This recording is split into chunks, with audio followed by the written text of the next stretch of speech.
ఈ కార్యక్రమంలో ఈ కార్యక్రమాల్లో సాధారణంగా ఎప్పటిలాగే మ్యూజికల్ నైట్స్ అన్నీ ఇప్పుడు వారు చెప్పిన సెంటర్స్ అన్నింటిలోనూ ఆ ఊళ్ళల్లో మ్యూజికల్ నైట్స్ ఉంటాయి. కొంచెం కొత్త, కొంచెం పాత. సాధారణంగా మా ఇంటికి ఎవరైనా వస్తే ఆ వేళ వండిన వంటకాలతో పాటు ఫ్రిడ్జ్లో ఉంటాయి కదండి కొన్ని, అవన్నీ తీసి మైక్రో ఓవెన్లో పెట్టి వేడి చేస్తాం అన్నమాట. సో అది ఆచారం ఈ రోజుల్లో.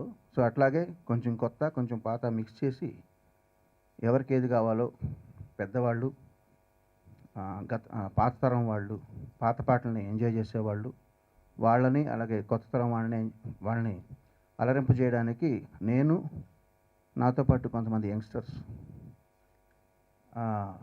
మేమందరం కూడా మంచి ఆర్కెస్ట్రాతో వస్తున్నాం. ఇనగంటి సుందర్ అని బాహుబలిలో 3 పాటలు రాశాడు ఒక ఆయన, ఫ్రెండ్ ఒక ఆయన.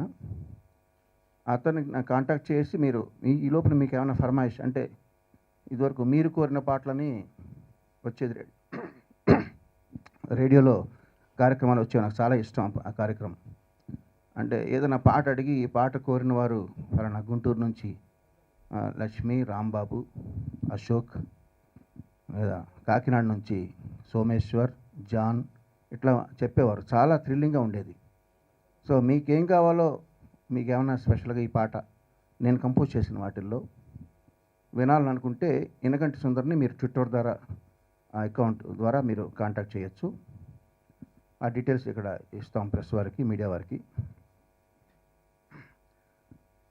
వీటిల్లో నేను కంపోజ్ చేసిన పాటలతో పాటు నేను పనిచేసిన మహానుభావులు పాటలను స్మరించుకోవడం, నేను చక్రవర్తి గారు, ఇళయరాజా గారు, ఇట్లాగా వారివి కొన్ని పాటలు కూడా ఉంటాయి.